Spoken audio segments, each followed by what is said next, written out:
Welcome to Extraterrestrial Reality. Well, we have now a connection between the writer of that hit piece in the Intercept, Ken Klippenstein, and also the Pentagon. He actually admitted it that he actually received his sources on this was people from the intelligence community and also the Department of Defense. They sicked him onto David Grusch in an effort. They told him where to go. And so that's how this all went down. Basically, Clippenstein is served as a useful idiot. This guy has no idea. He doesn't care about UFOs, never studied it. He even admitted that. Basically, this was a designed hit piece orchestrated by people within the government. And all Klippenstein was just a tool, basically like Mongo and Blazing Saddles. Mongo only pawn in Game of Life. That's all Klippenstein is. That guy's just out for, he doesn't care who he hurts. He wrote a terrible article. There was no balance in it whatsoever. He had terrible excuses of why that was the case. Didn't make any sense. But that's beside the point. Klippenstein was just a tool used by the government. And also, Klippenstein does have connections to people within the government, including his father, who apparently did some work with the Department of Energy. And the Department of Energy, as has been reported in the past by different UFO researchers, that's a group that has been said to be involved in the long-standing cover-up. But anyway, here was some information off from Reddit. Somebody put up a discussion piece. It says, here's the connection between the Department of Energy and the Intercept's hit piece against Grusch. The journalist who wrote the piece against Grusch in the Intercept is the son of a chemist and researcher who works for the Argonne National Laboratory, which is part of the United States Department of Energy. His father's interests include developing theoretical methods for predicting the kinetics and dynamics of gas phase reactions and applying them to interesting problems in combustion, interstellar, and atmospheric chemistry. And it goes on to say, it says, this is surely a conflict of interest, since the Department of Energy is one of the organizations most frequently claimed to be involved in the cover-ups. And Chris Mellon mentioned that the Department of Energy has black programs running without no oversight.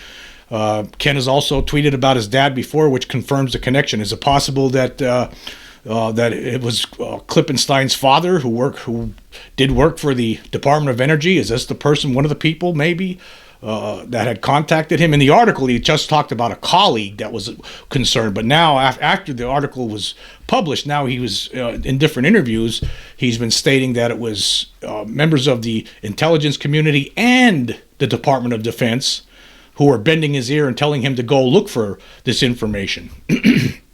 Now let's go look at some other information with relation to this. Hold on. We're going to go to, here was a MySpace. Actually, this was something that was sponsored by John Greenwald of the Black Vault. He actually had a little show the other day on Twitter where he interviewed Klippenstein, let Klippenstein talk about how this all went down. So let's listen to this and see what you think. Yeah, I just said during the hearing, I had a tweet that said, if you have good or bad stuff about him, like whatever, I didn't want to bias it. Like, and that's why I put out requests for tips, because if you only rely on people that you know, then there's probably a selection bias of like whoever the types of people that you're going to be friends with. So I just put out a call for tips. And I actually got a lot of people that reached out with kind of tidbits, little piece of information, thought, and it was mostly negative, to be honest with you. And to be totally straight, if there was positive stuff, I would have put that in there too. There just wasn't really. And so I think because of the way the story turned out, everyone's like, oh, he's really looking for a hit piece. Again, being completely straight with you, I don't believe the UFO stuff. I don't have any insight into whether he believes it or not. Like, I assume he believes what he's saying. I'm not someone that thinks everyone is, grifter. And there's this word grifter has become so loosely used. I don't use that. What I mean? Like people tend. So I don't make any comment about his. Was intentions. But yeah, was that tweet then the root of what sparked you to go to that specific sheriff station? No, I knew people in the area, and so it was like I was getting bits and pieces from different people about stuff that they were saying, and so they were kind of like, look into his. They gave me, how people. The intel people, they're vague. They'll be like, look into his background. And they were kind of hinting that it's like, trying to think about how to say this in a way that's like rigorous. Multiple people told me to just look at any run-ins with law enforcement that they had in the past, and it was vague. I think there's this impression that it's like, oh my god, someone planted this and they gave them the direct. It doesn't. If it works, I mean, I understand why people think that, because a lot of media is planted stories. I don't blame people for thinking that. A lot of, when you open the New York Times, most of those stories the White House put in there, or a committee chair in Congress gave to them on a platter. But that's not, if you look through my past, I'm not particularly well connected with like super high ups. Even in the intel community, most of the people I know, they're like rank and file types. They're kind of like Grusch. They're like GS-15s, GS-12s, that kind of thing. Okay, so there you have it.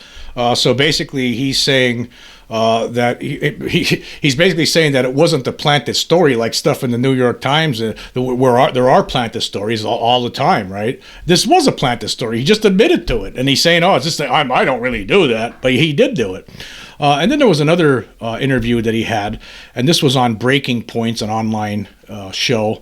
And I'm just going to play this little segment here. He was questioned about it more on Breaking Points. Grusch accused you of getting these things leaked by the intelligence community. You revealed it came from the Freedom of Information Act. You did a Twitter space last night. You indicated you were tipped off by this. So were you tipped off by members of the intelligence community? It was both the Defense Department. I mean, again, it's a mosaic. You talk to as many people as you can, because you don't want to be dependent on any one individual who might have a grudge or whatever it is. But yes, I did talk to both DOD people and intelligence people. So in terms of the substance of the tip here, the accusation, I mean, aren't they fundamentally correct that like you are publishing dirt that was tipped to you by intelligence community? Yeah, the answer to that, I'm sure the answer that he gave was not that, but it is dirt. This is what this is. It's dirt. He was deliberately picked because the guy's an idiot, doesn't study UFOs, doesn't care about them, never read a book about it, obviously, doesn't know what he's talking about when it comes to the subject. Basically, he was chosen by people within the Department of Defense and the intelligence community to seek out to file a Freedom of Information Act request in Loudoun County, Virginia, where these incidents happened with Grusch. Of course, there was an incident in 2014 and an incident in 2018, and so this is where Clippenstein was directed by people. And another interesting thing here is that Christopher Sharp, who's the reporter for Liberation Times, he posted some stuff on Twitter yesterday. He says, "I spoke to Loudoun County Sheriff's Office, confirmed that the Freedom of Information Act request was received on 30 July. The Freedom of Information Act requested records pertaining to 2 addresses in Loudoun and about a named person. Info on the 2 addresses was provided on 4 August, but no information provided on named person." And then it goes on. He says, also, they confirmed that consistent with both Freedom of Information Act policy, personally identifiable information was redacted from the materials provided to the requesters. So the only way that Clippenstein knew who the person was on these documents was by people within the intelligence community and the Department of Defense who sicked him on to go after these records and publish something about it. This is retaliation. That's what this is. I actually responded to this. I wrote, so that means that it became identifiable because Klippenstein was told by somebody else who it was. And that somebody else was the intelligence community who used him as a useful idiot. That's what happened here. So I don't know what else to say about this other than in a way, Ross Coulthart was right from the get-go on this when he said that it was a hit piece. I mean, it really was providing information that from somebody within the intelligence community that should not have been provided, because this information should have been his name wasn't in there was no identifiable information, according to Christopher Sharp, in the Freedom of Information Act documents that Klippenstein received. The only way he knew what was in there was because of the people who told him that what the stuff was in there. So I wonder, if this ever were to go to court, you have to ask yourself, is it possible, if there's a lawsuit filed, for instance, so maybe there is some sort of a HIPAA violation here. I mean, because there's no way that Klippenstein should have known that was that was Grusch in those documents unless somebody had told him about it, which they probably shouldn't have. I don't really know. I'm not sure if there's any kind of lawsuit that can be filed. I'm sure that's something a lawyer can answer, but it does beg the question, right? And I looked up this: can a journalist be forced to reveal confidential sources? Like you have to ask yourself, okay, because he received this data from people within the intelligence community and in the Department of Defense, he was actually told by more than one person. You heard him with his own mouth there. Yeah, this is, you need to go check this out, right? You need to go look at this, right? And then he was able to, he looked it up, he found the information, he wrote the hit piece. I don't believe, and by the way, he said he would have had more balance, right? Basically, he points this out. He says the article would have been more balanced if Grusch would have talked to him, or if he could have talked to somebody else, right? He could have. There could have been more. The balance could have been achieved by this. There was already some information out there. There were people who provided comments about David Grusch, positive comments, and they could have been inserted into this article. But it's because this guy's lazy and he knew what he was doing. He was writing a hit piece all the way, right? All the way. So because of that, he didn't care. He's lying. I don't believe him one bit. But, it would be interesting if this goes to court, maybe, perhaps, or I guess maybe a House Select Committee could subpoena someone like Clippenstein to find out who told you this information about David Grusch. Obviously it had to be somebody told you, because if the information was not contained in the documents you received from Loudoun County, Virginia, then that means there is possibly HIPAA violations here. And anyway, you look up, I got this from LegalZoom.com. I'll leave the links for all these things so you can check it out. Can a journalist be forced to reveal confidential sources? The answer appears to be no, as long as that journalist is willing to go to jail. So then it goes on, it talks about different cases, and I'm not going to read this whole thing. I'm not going to get into that, but it could be, if this ever goes to court, or I'm not sure how it would work in a House Select Committee if someone like Clippenstein is under subpoena and he is subpoenaed and is asked questions and he doesn't provide the answers. I'm not sure how that would work there, but I know in a court of law for sure, if he doesn't answer those questions, if he doesn't provide the name of his sources who provided him the dirt and the places to look for dirt for David Grusch, it's possible that if he doesn't want to provide those things, he could go to jail. Now, I don't see this guy. I think if he was put under any kind of pressure, this guy doesn't seem like the kind of guy who would last one day in a prison. I mean, I just don't see it. I mean, this guy seems like a coward to me. I mean, he's just, a backstabber, someone who just goes out there and writes dirt about people and then moves on with his life. So I don't see that happening. So he probably would blab if it ever came to that, which I hope it does. I hope he does get subpoenaed by somebody, whether a House Select Committee or maybe somebody will file a lawsuit and go to court to try to find out who's providing him information about somebody, information, by the way, that probably shouldn't have been provided to him. So that's what I hope happens in the future. I hope that something does come out of this in the future. But of course, a lot of the debunkers out there in the world are having a heyday, field day on this one. I'll tell you who's really been upsetting to me is John Greenwald. I mean, the guy who runs the Black Vault. I always had a lot of respect for him for all the Freedom of Information Act requests, but recently, he seems like he's been aligned more so on the side of the debunkers. That's what it's for months and months and months now. I don't get it, right? I always try to stick up for him, but Stephen Greenstreet writes, News Nation. See, another thing that Clippenstein did, he's been trolling people in the UFO community, trying to make everyone in the UFO community look like nuts and idiots and stuff like that, which is totally uncalled for. I can't believe someone like the Intercept is even. There's actually been people are requesting. They have a petition going around trying to get people to get him fired from the Intercept. And actually, what Klippenstein did, he actually ran a tweet saying that the Intercept has let him go, and then he had an ellipse, a ... and then in another tweet he made he tricked people. He tricked some people, and News Nation fell for it. And then Stephen Greenstreet licked his lips and couldn't help but make a joke out of this. News Nation announces that Ken Klippenstein has been fired from the Intercept for his critical UFO article. Except he wasn't fired. It was just a joke on Twitter, an easily verifiable joke, hilariously embarrassing for News Nation, America's UFO channel. Well, things happen all the time. At some point, Stephen Greenstreet's really going to stub his toe, and it's people are never going to, they'll never let him forget about it once it happens. But this guy is an idiot. He's as vile as they come as far as UFO debunkers are concerned.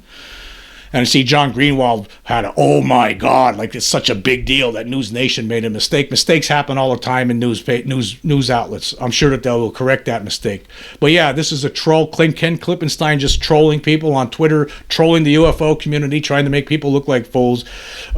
Seems like John Greenwald, of course, somebody who I thought was serious. Mick West, of course, is along for the ride too. He's associated with people like Stephen Greenstreet, who again is probably one of the most vile reporters I've ever seen in my life.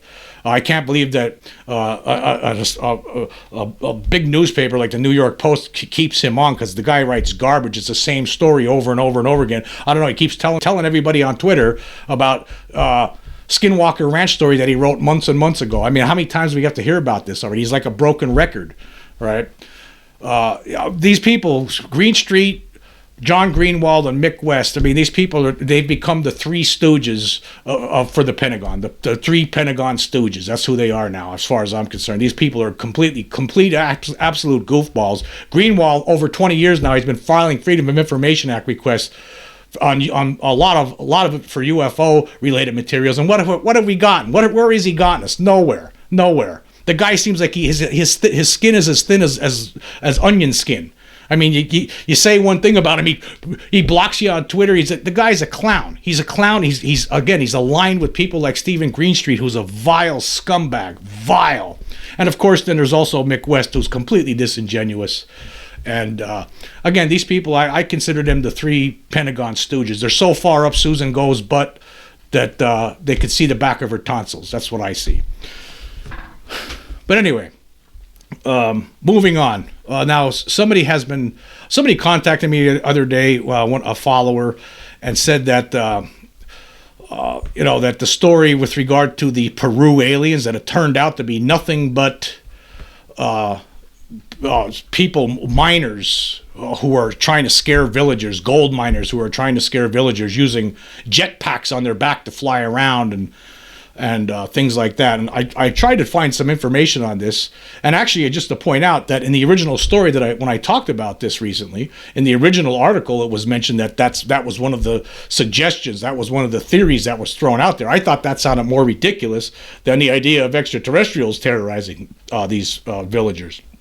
But anyway, there was only a couple of articles out there about this, and one of them was on Coast to Coast AM, surprisingly. And it says here, Peruvian authorities have identified the alleged aliens that have been terrorizing village for the past month and revealed that the extraterrestrials were actually a group of miners with a scheme straight out of the classic cartoon Scooby-Doo. The wild case, which made headlines earlier this week, began last month when the Akitu indigenous people living in the district of Alto Nane reported nightly visits from fantastic beings believed to be aliens or supernatural entities that seemingly possessed the power to levitate. Following an attack on a teenage girl by one of the eerie interlopers, Peruvian authorities descended on the scene to investigate and managed to quickly unmask the nefarious ETs. In detailing the findings of their investigation, an official reportedly indicated that the visitors were actually a group of individuals who were illegally mining for gold in the nearby jungle. Amazingly, lest one think that the accounts of levitating aliens were a case of mass hysteria or simply made up out of whole cloth, he explained that the gang actually used jetpacks to make it appear as if the beings were not bound by the laws of gravity. The purpose of the elaborate production was to convince the villagers that aliens or supernatural beings had overtaken the jungle so that they fearfully avoided the area while the illegal mining operation was underway. Now, that sounds really good. However, I've seen no evidence to this. I've seen no officials from Peru standing at a press conference showing recovered jetpacks used by these people. And that's not what has been described. Jetpacks, a lot of them have jet fuel in them. They're very hard to come by. And and these beings were shot at by people with shotguns. If somebody had a jetpack on and somebody shot them with a shotgun, they're going to blow up. And in this case, what's being reported is that they disappeared. So until some more information comes up that says definitively that this is all related to some illegal mining operation and they're trying to scare people, until some information comes up definitively, I don't see that at all. I don't see, there's nothing online. Anybody could write articles and words and throw them on a website, and where's the rest of it though? Where's the pictures? Where's the police officer standing at a podium showing you the evidence that was recovered? I don't see any of that. There's nothing like that online. Could there be minors doing something like this? Yes, there could be, but maybe that's just part of this whole thing. And the other thing is what's been described was these beings, whatever they were, had something on their shoes that was causing them to levitate, not jetpacks on their back. So there's not enough information out there to say that that's what this is. I know there's some people out there who hate the idea of extraterrestrials, especially violent extraterrestrials like this. I don't like it either, but this is what we got to go on so far. But there is something else I want to say, is that pretty soon, I was talking to Scott Roeder recently. He's the crime scene reconstruction expert who was on my show a month or so ago, and we talked about the Vegas alien, and he basically broke down some video on that, and he contacted me the other day to let me know that he plans on coming back on my show in the future to talk about some of the video that's been going around online that shows an apparent gray alien beings, tall gray type alien beings roaming around the Peruvian jungle. Now, he said he's going to be looking at some of this, and he will provide some sort of breakdown on these videos to see if there's anything in there that he could say definitively is something that boggles his mind, or something that seems could be alien, or maybe it could be a trick. I mean, he's a crime scene reconstruction expert who is brought into courtrooms on a regular basis to testify about crime scenes. So, I mean, that guy knows what he's talking about. So hopefully soon I will have him on the show again, and we could talk about that. Anyway, I want to just go through one more thing here on my. I just want to look at the some recent comments I have received on Spotify from some different people, different polls I've run recently with regard to Grusch. I just want to go over that really quick, and just recently, I guess. I want to go back to the episode. Commercial pilots sometimes face retaliation for publicly reporting UAP, says former Navy pilot. I asked this question: should a planned House Select Committee on UAP subpoena representatives of the Federal Aviation Administration to learn about its involvement in the UFO cover-up? I have received 28 votes so far on this one. 100%, or 28 people, say yes. Yes. Only 0 said no, actually. So, that was a good one. But anyway, the 2 Grusch ones I wanted to talk about. For the episode, Grusch becomes target of apparent smear campaign launched by cowardly scumbags. I asked this question: is the smear campaign against Grusch a ploy by the secret UFO control group to scare away other potential whistleblowers from testifying? I've received 60 votes on this one so far. And an overwhelming majority, 95% or 57 people, say yes, while only 3 people say, or 5% say no. It's those 3 people. I wouldn't be surprised if that's the 3 Pentagon stooges who I was talking about earlier. Okay, and then I did another poll for the most recent episode. Intercept publishes Grusch hit piece. I asked this question: does the fact that David Grusch suffered from PTSD affect your opinion of the testimony he provided to Congress recently? There was 104 votes, and 99 people, or 95.2%, say no, while 5 people, or 4.8%, say yes. Now, I did receive a comment from one of my followers who indicated that he accidentally hit yes. And he says that he should have hit no, and it was too late. So that's really only 4 people, right? And I'm sure 3 out of those 4 people is probably the 3 Pentagon stooges. I wouldn't surprise me one bit. But yeah, a lot of people have been upset about this, and that's what I think. I'll tell you what. The bottom line is this: the reason that they've done this, the reason that the intel community, along with the Department of Defense, reached out to someone like Ken Klippenstein, whose dad worked for the Department of Energy, and of course the Department of Energy has been called out before as being part of the UFO cover-up, and because of there's an association there. Apparently, we don't really know exactly who told them. But the reason they contacted him, they knew this guy was an idiot. They knew he had no interest in UFOs, obviously. They knew he would just do the hit piece that they wanted. Basically, it's like a press relations. That's what basically you're seeing here. It turned out to be press relations. He didn't even try to get any other, didn't try to put anything nice in there that anybody might have said about Grusch. Instead, it was all ugly and rotten and scummy.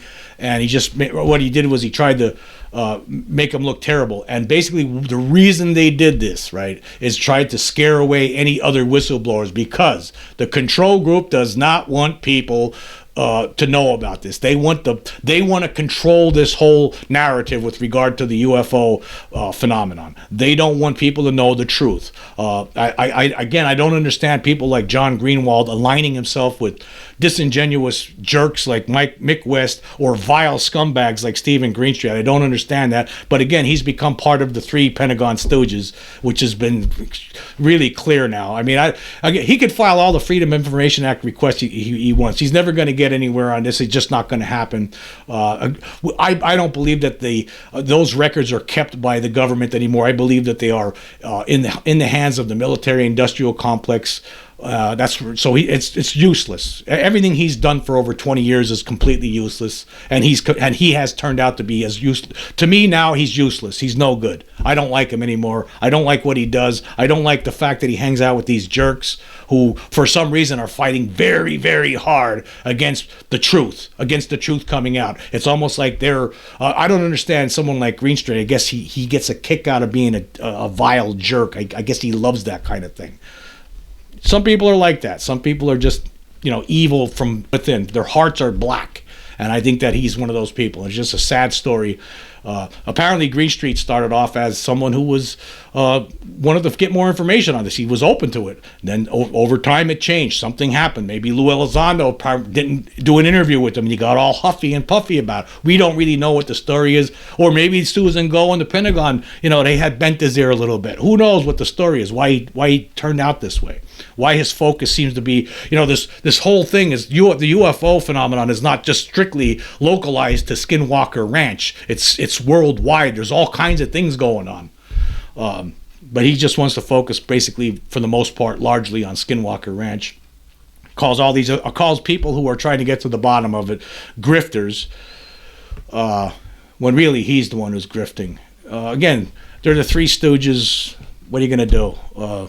That's just the way it is, unfortunately. But yeah, this whole thing with the Grusch story, really bottom line is, it was just a ploy to scare away other whistleblowers. Will it work? I don't know. Well, I guess we'll find out over time. Hopefully it doesn't. I mean, it might scare away a couple of them. You never know. If somebody have some personal information that they don't want to get out to the public, well, that's something that might happen to them now. They might be worried about that. They might have second thoughts about testifying to Congress. That's why I think it's important that there is a House Select Committee where people are forced to testify, subpoena them. That's what I think that's what needs to happen. People like people who don't want to testify. That's the kind of people too that need to be brought forward. But anyway, yeah, that's where we are with all of this. Hopefully we're going to get through this. I think, one other thing before I call it a day here. I just want to say it was great the way the UFO community has backed up David Grusch. I don't think it doesn't affect people in the UFO community. This has just strengthened their resolve, if anything. People don't like what just happened here. They think it's scummy and rotten. But unfortunately, we have other people in the UFO community, people, again, like John Greenwald, who seems to relish these kind of things and goes along with the disingenuous Mick West all the time and the vile Stephen Greenstreet. Anyway, they're going to go down in history as just a few stooges. That's how it's going to look. And when this comes out as the future, in the future at some point, those people are going to be, just viewed as complete, absolute stooges, and they will be forgotten. That's the good part. Anyway, thank you for joining me. Until next time.